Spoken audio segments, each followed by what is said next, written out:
Today on the Diz List, we do our top 5 bucket list items at Walt Disney World.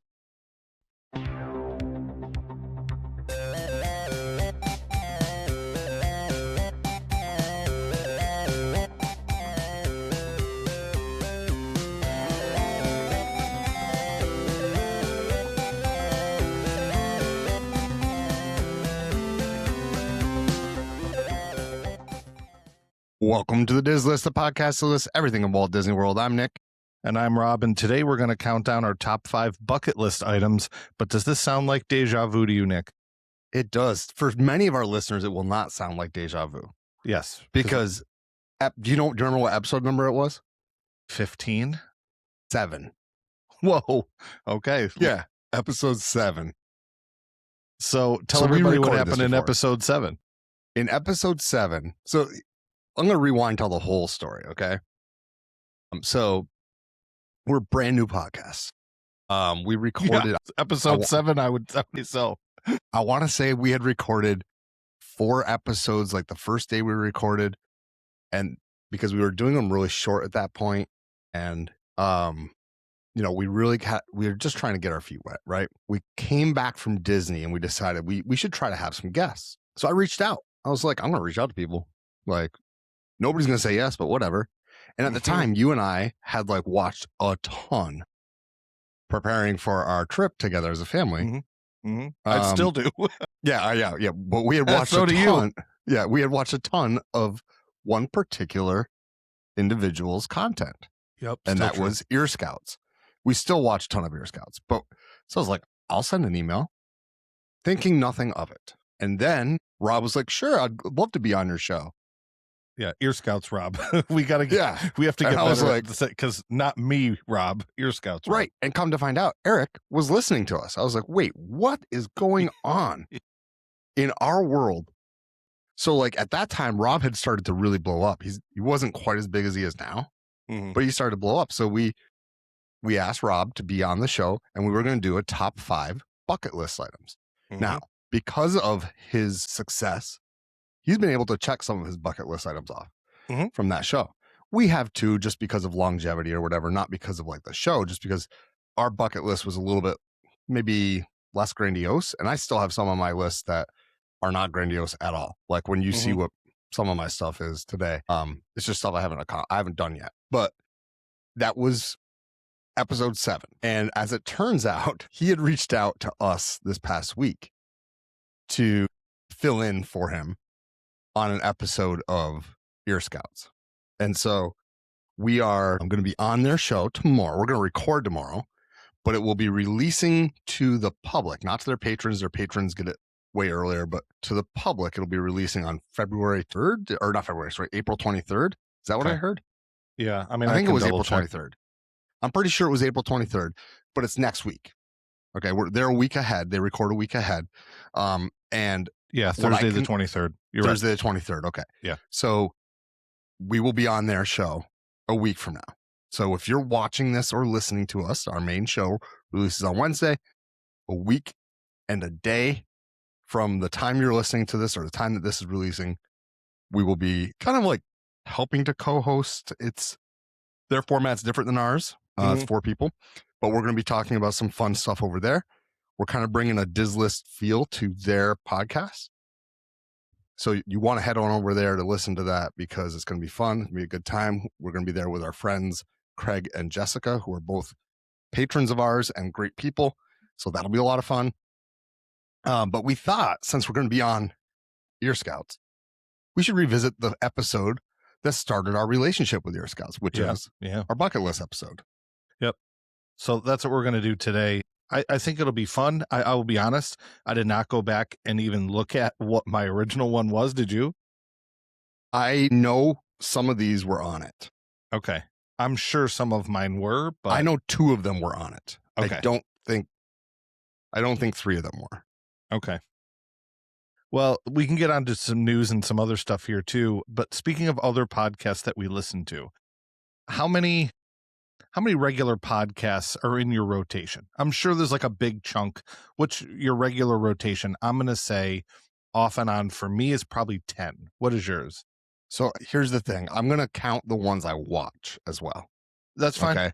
Yeah, So yeah. I will 'cause count, people are like- watching us right now too. Because, like, for instance, DVC Fan, I watch religiously every Monday. That's a podcast, but I watch the video format of it. Mhm. So I will call that a podcast. Of course. Okay.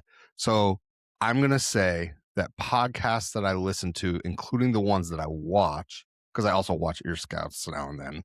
So instead of listening, I'm going to say, I think about 6.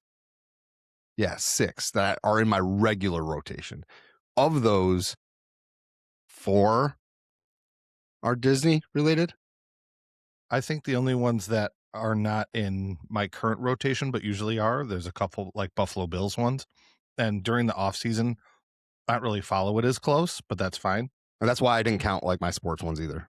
Well, this past week, I had two of my friends were on different podcasts.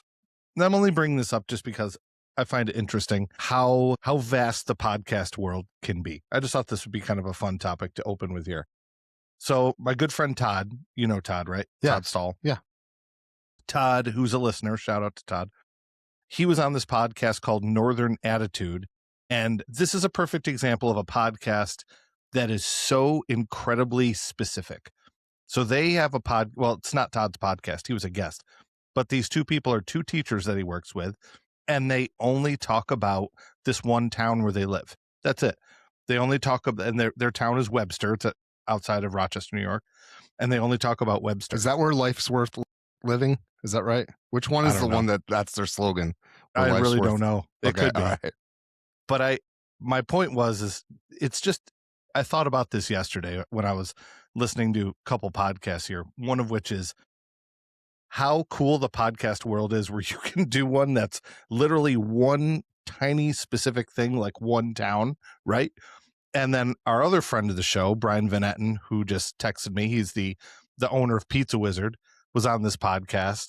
And he was on this podcast called Pie 2, number 2, Pie. And this podcast is all about like pizza shops and what kind of cheese and dough and like, because I know you listen to like different bourbon podcasts. Yes. It's just crazy to think about. And this is kind of my point here. Listeners, I'm sure you're thinking about, well, I listened to this podcast to this. There's some crazy, like, it's just niche. Really cool. My super niche. My big thought here is how cool is this podcasting world where you can get to the tiniest little niche interests to something as, you know, global like we do with Disney parks. I realize specifically we're focused on Walt Disney World, but like it's just kind of cool to think you can be like, you know, really broad topic, or you can be super, super specific. Anyway, I just thought that was fun. I'm going to have to go listen to the Pie to Pie one because it's hilarious. Because it's hilarious. Brian's a riot. So I know he says he doesn't want, and he says don't talk about him on the show or any exposure. Too bad. It's awesome. He sent me a text like this long today saying, "Oh, I don't need any more exposure." And then we can talk about this in Patreon. He made all these points to our last episode and what he agrees with the Rob versus Nick. He agrees with me on some. He agrees with you. We'll talk about that on Patreon. Yeah. Just because that's fun. Because he's pretty awesome. He's kind of a big deal. Yeah.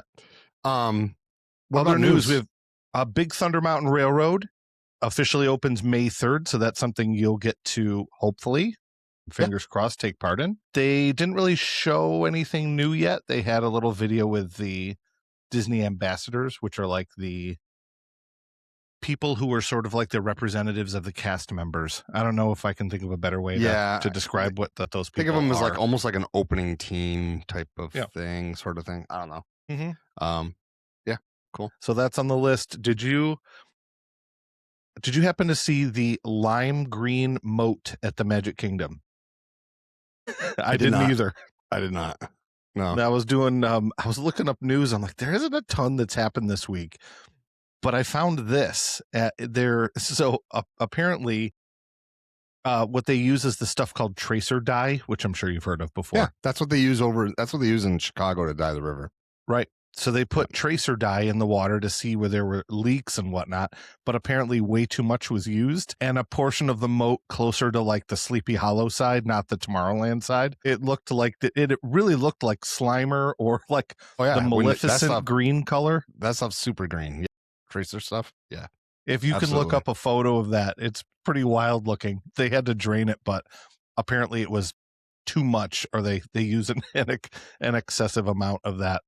And then my last bit, and you and I had talked about this yesterday, is Jurassic Outfitters in Universal Studios. Yep, you're smiling. You know what I'm going to say here. Yeah. So over in Universal Studios, there is a shop for Jurassic Park, and that shop has the red and yellow and white pipes for ketchup, mustard, and mayo, which we've talked about many times on this show. It kind of became a reoccurring theme for us. But it's funny that it popped up there. I mean, obviously it's dinosaur related, but I'm going to ask you this question again, because I've asked you this before. Do you think somewhere in Walt Disney World, maybe even in the queue for Indiana Jones there, do you think this is going to show up anywhere again? I'm not sure that it will. I think this might be it. The fact that it's over in Universal, well, like, look, Universal's social media team and their PR team is really good at being trolls in the best of ways. They're kind of like the Wendy's. They're like the Wendy's Twitter team. If you ever follow, like, that's a good follow. It's bizarre how funny it is. Yeah. But like, they did a thing early on when Dinosaur closed, like the day after it closed. They posted a picture of on Instagram, it was like a carousel, and the carousel, as you swipe through, is all the pictures of all their dinosaur attractions. And the only caption was, "Come to Universal, we have dinosaurs." Like, straight up, that's all it was, which is kind of hilarious, because when you think about how and why we got Dinosaur, like, we got Dinosaur the way we did in the expedited fashion that we got it, because they wanted to beat Universal to the punch, because they knew Universal was developing the Jurassic Park rides. And so they did that. And now Universal's like, yeah, now you don't have them, and we're going to make fun of you. I think it's hilarious. Well, and think about how different it would have been too if they would have gone ahead and built the Beast. I want to say Fantastic Beasts, but that's already a Universal thing, right? Because part of Animal Kingdom used to be an area where it was mythical beasts. I think that's it was the right supposed to be there. mythical beasts. Correct. You know, unicorns, dragons, those types of things. And originally that was the plan, and that's where the money was going to go. But then it turned into the race for the dinosaur era. We may never have gotten Pandora. Yeah. You know? I don't think you purposefully omitted this, but I feel like we need to talk about two other pieces of news. Yeah, hit it. One is that Disney is currently engaged in a pretty high stakes, litigious situation. And they're trying to maybe push back or suppress the publishing of a book it's an unauthorized biography about Bob Iger. Really? See, I didn't know this. I didn't omit it because I didn't know it. Yeah. I don't want to go too deep into it, but let's just say that they bring up some stuff that's problematic, to say the least. Understood. I want to do a little bit more research before I make a decision about what I feel about it, but like, it's basically everything from, like, nothing's off limits. Like, Bob Iger's personal life, the decisions he made with the parks, and with the not parks, but with the business, and about how really he wasn't a good businessman, things like that. So that was one thing that's happening right now. And the other one is that right on the heels of the layoffs over at Epic Games. Yeah, I know. Disney is now looking at laying off 1,000 or so employees. Yeah, I saw that too. Now, here's the thing. Like, people are going to blame tomorrow and say, well, you're supposed to be this pro cast member person, right? Yeah. And a lot of this, the ball got rolling under Iger, for one. Another thing is that, like, if you are a CEO, you all of a sudden have a different role than what you did when you were dealing with parks. Yeah. So as a parks manager, your role isn't to decide how many people work there. Your role is to make sure that they provide the best service possible and that the experience is great. As a CEO, your job is to make sure the profitability is there. Mm-hmm. Do I think that it's ever a good thing when a company is laying off people? No. But I saw a lot of people giving a lot of backlash, and I asked myself, how many of these people shop and then go through the self-checkout line? Because if Yeah. they do, Great.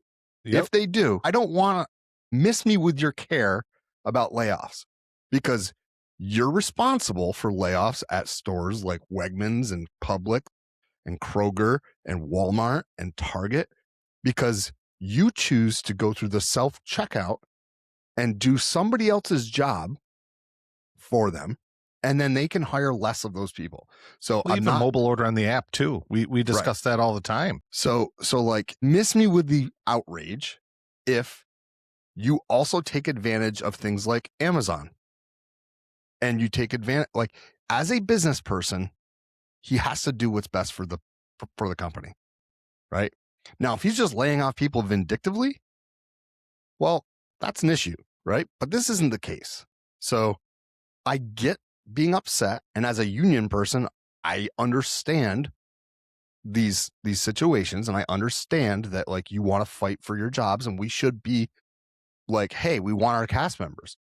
In the grand scheme of things, if it's not profitable, it doesn't make sense, right? And I'm not sure what branches they're looking at laying people off in. I didn't bother like going too deep, just because, like, I just don't really think it matters. 1,000 employees are 1,000 employees, whether you're on custodial staff or you're on parks or you're on in the creative side of things or you're in digital. Like, we have friends, former students, we have people in our lives that we know who are employed by Disney, and any layoffs are bad layoffs. But don't get outraged about layoffs that are cost-cutting measures if you also do the things that cause the layoffs. Do you know This what I mean? might also be, a softer way to discuss this. And I know you know this because I've seen you do this personally. You start with the bad news and say, this could have been 50,000 people. Okay. Yeah. You did this recently. You know what I'm talking about. Yeah. Yeah. It could have been 50,000 people, but Josh decided to, keep these other jobs and narrow it down to 1,000. I try to think of it that way. You know what I mean? I don't know if that's the case or not, but I'm just trying to stay positive with this situation. Yeah. So yeah, me too. That's my 2 cents. And for the cast members who are listeners, this is not me saying that I don't agree, like, that I think that people should be laid off. This No, is me saying that, yeah. like, if people are that upset about it, then they should also look at what they do in their personal life that Mhm. causes corporations to also change. lay people off. So Correct. we're gonna head off to the halftime show. We got a little long-winded there in the first half. That's okay.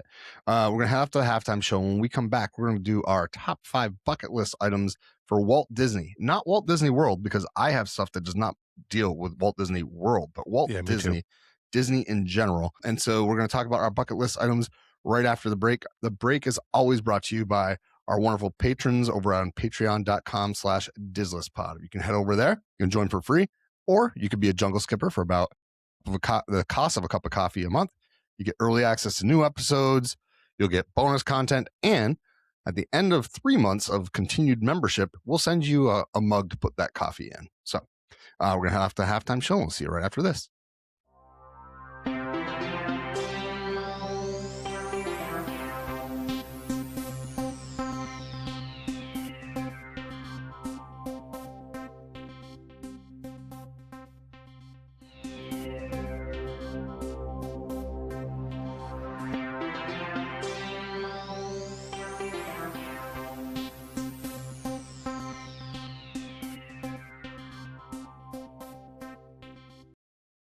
Welcome back. We're going to do our top 5 bucket list items for Disney this half of the show. Now, a lot of these bucket list items might seem like layups to most people. I use that term all the time. Layup just essentially means easy. So people who live in the Orlando area probably are going to laugh when I say this, but one of my bucket list items living in Western New York is just to have an annual pass.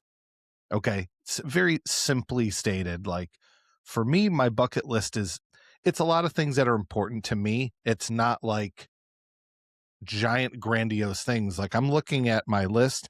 These are all things I am most likely going to check off, by the end of days for me, and they're all possible. But the first one that I think is the one that kind of leads to everything else is just being able to have an annual pass.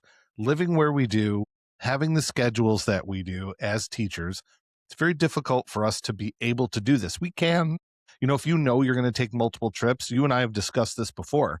Hey, it's actually, financially smarter to get an annual pass because it would save money, right? We've had this discussion. Yeah, I mean, I'm going to be honest with you. You should have gotten an annual pass this year. Right. You're correct. Yeah, because but you didn't know you were going to be going as many times as you went. Right. Exactly. So, I mean, it could work out that I would be at Disney World. Oh, well, almost 3 times in 1 year. Almost, not quite. We're looking to try to go again in August, and we're getting closer and closer to making that happen. But I know that sounds simple, of having an annual pass and being able to just go in and out, but that means a lot to me, is having that flexibility and that the ability to just walk in when I want to. You and I talked about this yesterday. Why can't we just walk in and go over to Baseline Tap House and sit down and have a drink, right? Yeah. How cool would that be? Just being there. Yeah, I mean, we're not too far off from retirement. Nick and I are retired. We're down in Orlando at the same time. Nick calls me up and says, "Hey, let's go over to Baseline Tap House." I don't care that it's 9 a.m. Yeah. When you're retired, every day is vacation. So your schedules get off a little bit. But again, simple. My number 5 is just having an annual pass for myself and my wife, maybe kids. I don't know. Make them fend for themselves. They're old enough now. I enjoy going with my kids. Don't get me wrong. Yeah, no, I know what you're saying, but like, yeah, we're getting to the point in our lives where adult only trips are happening. Mm-hmm. Yeah, more often than I thought. So, What do you have for number 5? So my number 5 is also one that people will be like, really? That's a bucket list? And it is a bucket list because I still have not been able to do it. I thought I was going to check this off after, because when we had the whole thing with Rob, the first time we did one of these, I thought for sure I was checking it off. And specifically, I thought I was going to check it off last summer. And that is to go to Disneyland Resort and experience Disneyland and DCA, the original park, the home, right? I haven't been able to. And it's just a matter of some different things that have come up. Like, for instance, it was way cheaper for us to fly direct out of Boston to Honolulu than it was to any other flight. That's and crazy so stat. I'm not gonna go and force a trip into Anaheim. And do I want to? Of course. I have one of my best friends in the world. My cousin Jesse lives there, and I would love to go and see Jesse and his family. But I also just know that schedules don't always line up. So for me, going to Disneyland, experiencing Disneyland and DCA, and now it's I'm kind of glad I didn't, because there's the Disneyland Forward stuff going on, and I want to actually experience the new stuff. Some people might say you should go before, and then that will give you a reason to go back. I don't know how often going to the West Coast isn't something that I'm doing a lot, right? It would be not a Disney only trip. It would be Disney centric, but it would not be a Disney only trip. It would be maybe 4 days at Disney in the Anaheim area, and then probably either drive up the coast or possibly drive south, go to San Diego, go see some games and stuff like that, some baseball games. But it would not be a Disney only trip. But Disneyland is on my list. It's my number 5 because I think it's the most attainable, and it's the least bucket list thing. It's the least crazy one. I get it. I mean, that was on my bucket list too, and luckily we got to cross that one off of mine as well. And that was kind of a dream moment, something I never thought I would get to do. And again, a lot of this goes back to what we do for a living and being teachers and having this very, very strict schedule. And a lot of that too, and listeners, you may understand this if you have kids. Your kids a lot of time dictate your vacations and when you can go, because we're not people, and it's fine if this is you, this is not us. We don't take our kids out of school to miss a week of school, and we can't anyways as teachers. We can't, but we can't do that.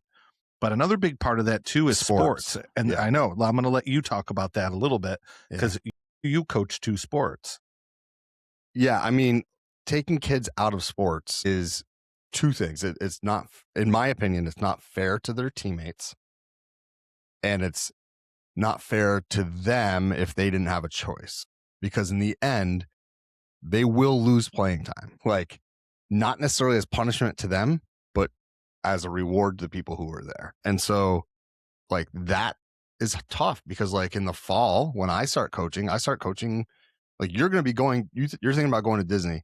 I'm already coaching at that point, which means kids have to have been back from vacation. So, you know, just some stuff there. Like, it schedule wise is why I haven't been able to make it there. But what's your number 4? My number 4 is Keys to the Kingdom tour, which is attainable, definitely attainable, but it's a side of Magic Kingdom that I've always wanted to see. Family members of mine have worked at Magic Kingdom. Good friends of ours work at Magic Kingdom. I would just like to be able to see a different part of it. And I think from what I know from this Keys to the Kingdom tour, it's amazing and it changes your perspective of Magic Kingdom, but I wouldn't want my perspective completely changed. Do you understand what I'm saying? I do. Like, there's so much magic there. I want to be able to see it and say, cool, that's how it's done. But then I don't want it to, like, I don't know how to describe it. I don't want it to, like, ruin the surprise. You know, I know that this is attainable. I know that it's expensive. I've had conversations with people who have done this before. I guess expensive is a relative term, but it's something that I've always wanted to do. And when I put these together, I sort of ranked these as ones that I think I could do easiest or hardest. I don't know.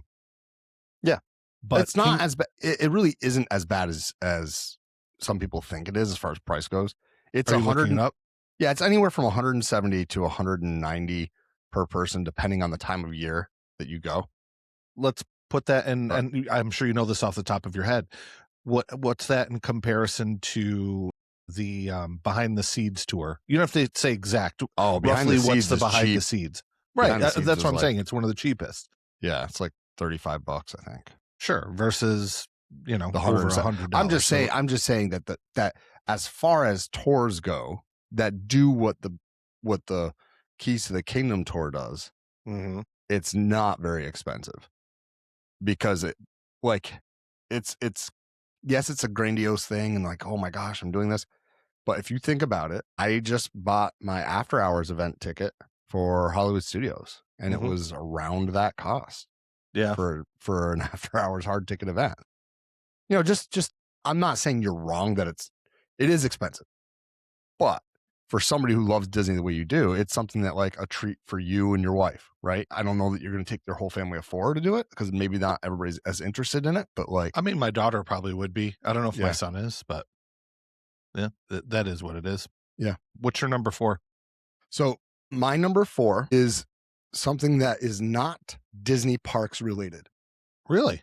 And I've increasingly wanted to do this, and that is a Disney cruise. That counts. So the Disney cruise that we've been looking at, Disney cruises we've been looking at, right? We keep going back and forth between different cruise lines and whatnot. It all comes down to the fact that Disney Cruise Lines is super expensive. Like, if you want to talk about expensive, Disney Cruise Lines by far the most expensive. Can you give the Cliff Notes version of the conversation you had with me when we were at work the other day and we went to those different websites? So the two different short ones? version. Yeah. The short version, sure. Like a 3-day cruise where you only go to Disney's private islands on an inside stateroom, so not one with a balcony, is more expensive by a lot, more expensive than an outside spacious veranda view on Royal Caribbean for 5 nights, going to multiple Caribbean destinations. And you brought up the photo of that room. It was like, yeah, it was like the penthouse in a high rise. It was like, holy cow! I don't know about it's definitely way nicer than the one, way nicer than the one in the Disney ship. Now, does Disney have those rooms? Sure, a 5-night cruise for a family of 4 that goes to 2 destinations plus their Castaway Key is about 10 grand for a veranda.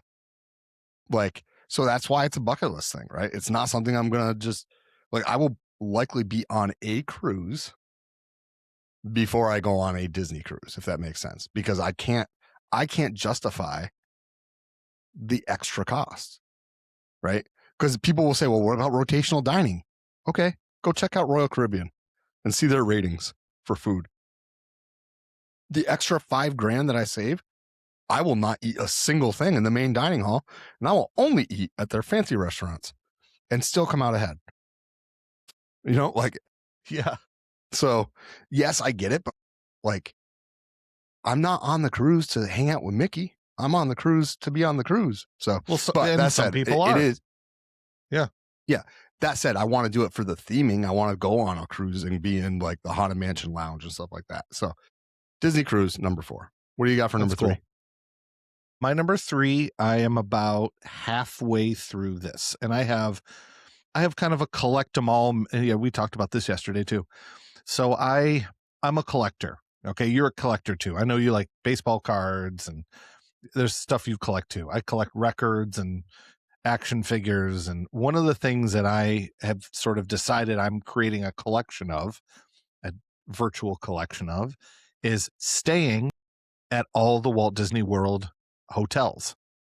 Now, I've kind of expanded this idea as of late too, where I've stayed at about half. Okay.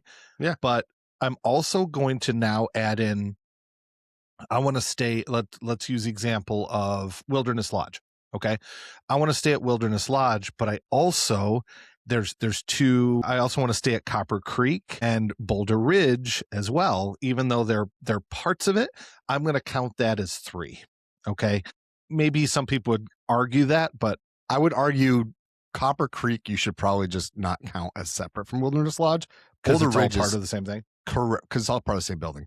Unless you're talking about Copper Creek Cabins, in which case. No, and I think I'm going by names. If it has like a separate name at that particular one. Okay. Animal Kingdom Lodge we talked about yesterday.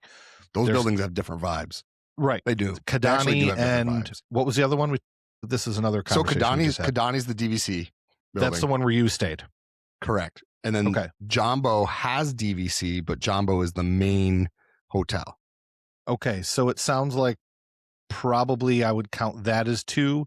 And then based I'll on be what honest, you're I telling would. me, I would do 2 I wanna- for I wanna go Wilderness back. Lodge.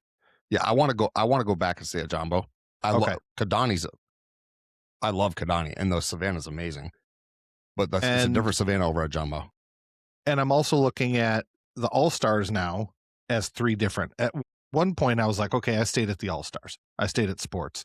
But now I'm like, okay, maybe this summer we can get a cheap room at All-Star Music, right? Then I can check that Check. one off the list too. So my list went from this to this. So I'm thinking it's just something I'm going to enjoy doing. Some people who have DVC like staying at the same resort all the time. You like the familiarity. That's awesome. Okay. I would love to be able to stay at, let's say I go twice a year and every time I'm staying at the Poly, but then I choose a different one every single time. Yeah. So that's kind of where I am at this. This is my collect all the resorts, not only going there, like, so when I stay at a different resort, I'll kind of travel around and try them all out. Like we'll walk over to Boardwalk. I've never stayed there, but I've been there like 5 or 6 times for multiple reasons, but I still want to be able to stay overnight there to check that off my list. So Yeah. My number 3 is collect them all, stay in all the Walt Disney World hotels. Oh, and that Yeah. also includes Swan and Dolphin. We did, oh my gosh, I'm trying to think of what the name of it is. Bonnet It's the Creek? one that is owned by, give me a minute. Wyndham? Shoot. Wyndham. Yes. It's, Yeah. shoot, Wyndham my Disney sister. There's a No, bunch of. Are you not talking about those the ones ones. over on bottom? You're No, the talking one about that's ones at on Bonnet property Creek. next to Typhoon Lagoon. I'm not sure. Give me a second. Okay. Anyway, Go to your The number collect- 3. well, I was just going to say, as far as you're collecting them all, like if I agree with you, because I would not be at Polynesian this summer if they didn't build a new tower. So it's kind of our way of, because we're staying in the tower. So it's going to be our way of getting That to the sounds tower. awesome. So, that's probably, we're kind of on the same page. One of the things that I really enjoy, and you know this, and our listeners know this, is dining and the fine dining that is in and around Disney World. Mm-hmm. One of my bucket list items is to do a Victoria and Albert's chef's table. So, Boy. not just Victoria and Albert's, but I want to do the chef's table at Victoria and Albert's, which is extremely exclusive. There's one party is seated there for the entire night. That's it. Because it's the chef's table, right? It's you're sitting essentially in the kitchen. You're getting an amazing menu that is curated based on like a survey essentially that they send you ahead of time. Yeah. It's all fresh seasonal stuff, okay? That is made in the kitchen where you're sitting essentially. It is, I think it's a maximum of 6 guests. It's 4 to 6, I think, is the number of guests it can do. Okay. And it's up to 13 courses that are served. Oh my gosh. Yeah. At the chef's table. I didn't know anything about this until I saw the Ear Scouts video. I know you know didn't which know one I'm anything talking Victoria and about. Albert's? Oh my God, it's crazy. It's amazing. So Yeah. a quick plug for our Ear Scouts friends. Rob and Eric did one of these dinners with all the different courses, and they went through and explained them all. It was incredible. So back to your story. I just wanted to throw out a quick plug for them. So to put it in perspective, it's approximately $450 per person. Woo. Prefix. And that's before any of your drinks. You can add on a wine pairing for $210. Mm-hmm. You can add on a 0 proof cocktail pairing, so not even any alcohol, for $145. Or you can no go alcohol. Correct, and it's 0 proof cocktails, or mocktails, or whatever, right? Okay. And then you can also just go a la carte and buy your old fashions and stuff like that as you go. Either way, you are not getting out of there as an individual. Mm-hmm. As an individual, if you want to have a drink, you're talking about after tax, tip, drink, right? You're not getting out of there for less than probably $600 as an individual. So that's why it's bucket list. I really, really, really want to go. Like it's something that my wife and I have talked about for a while. It would be a lot of fun. So now with that, here's the big question for you, because I know you guys, you're a crew. You go as the 4 of you, and especially your son is really, really into food.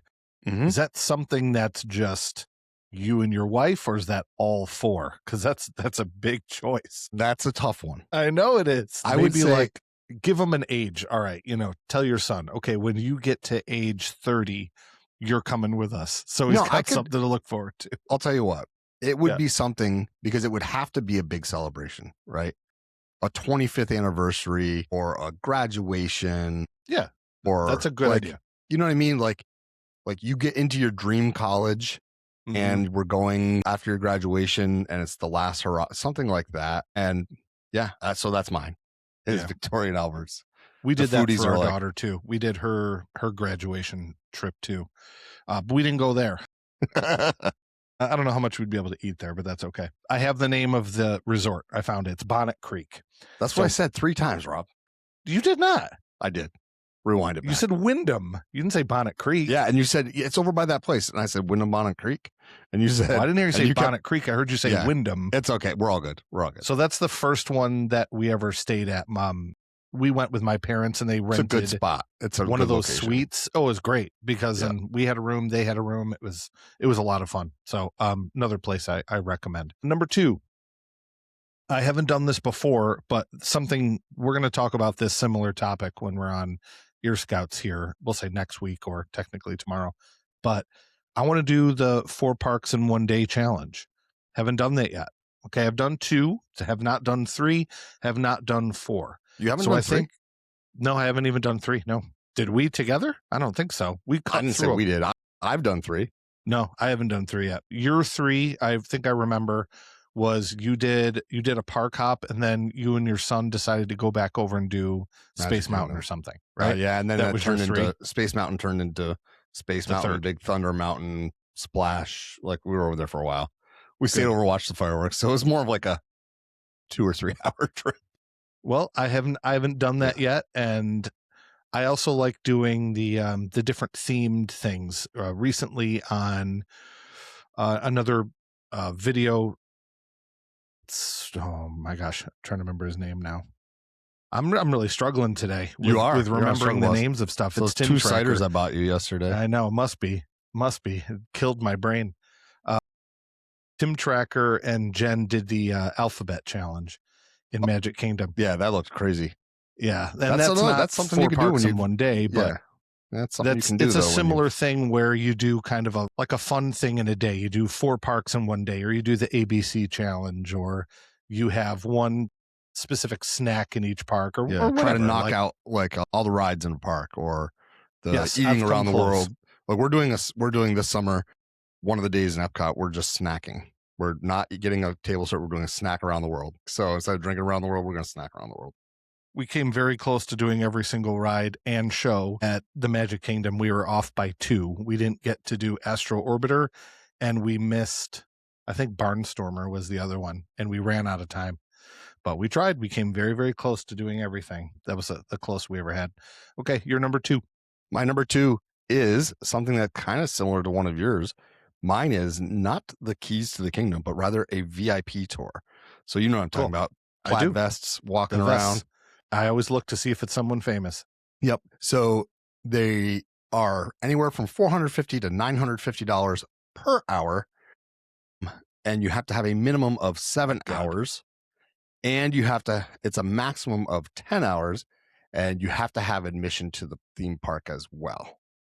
So this is going to happen right around the same time that Victoria and Albert's does after I win the lottery, because it's expensive, right? Now you can do it with up to 10 friends, like you can do it up to 10 people. So if you look at it in that lens, right, and you had 10 different people, all of whom are paying, it's different. When you think of it as a family of 4, right, now that $950 an hour if you're on the max, or $450 an hour if you're on the bottom, remember, there's a minimum of 7 hours. So, wow. Yes. So, interesting way to price it then. Yeah, so there's a minimum of 7 hours up to 10 hours, I believe it is. But so that's the that's my number 2 is a VIP tour. I don't want to, basically people probably listening to us know what a VIP tour is. Basically, you get front of line access the entire time. And so that's kind of one of my big ones. So I think I have a feeling based on what hasn't shown up, you and I might actually line up on our number 1s. Okay. You want to guess? So go ahead and you reveal it.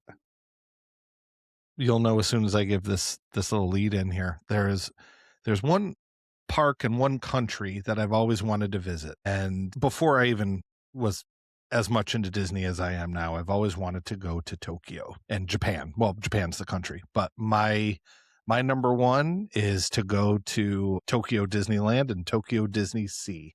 I want to stay at the hotel there. I think it's a good home base where there's, they at least speak a little bit of English there. So I'm feeling comfortable staying in that hotel. We can kind of venture out if we need to and then go to the different parks. But my wife and I, this is something we're going to do in the, I don't know, foreseeable future. I'm not saying like in the next 5 years, maybe 5 to 10 years. This is something that we're definitely going to do. I'm really, really looking forward to it. Is that yours as well? So I initially was like, overseas parks. And then I was like, no, that's way too vague. I was like, what's the one you really, really want to go to? And I was like, well, Disneyland Paris is pretty good, but there's still also the whole like Disney Adventure World, whatever the heck it is. They're changing that. Yeah. So I forgot what it's called now. Where I ended up was that the number 1 place that I would like to visit, the bucket list that I would like to go for food, for the innovation, for the park itself, for the resort, is Tokyo Disneyland, Tokyo Disney Sea. It is like my dream. I would love to go there. Me too. Yeah, I'm glad we match up on that. Yeah. I mean, you think about the different lands they have, the new Fantasy Springs area with like Frozen Kingdom and all that stuff. You've got like everything Jules Verne. Yeah, the steampunk looking Mhm. stuff going on. Yeah.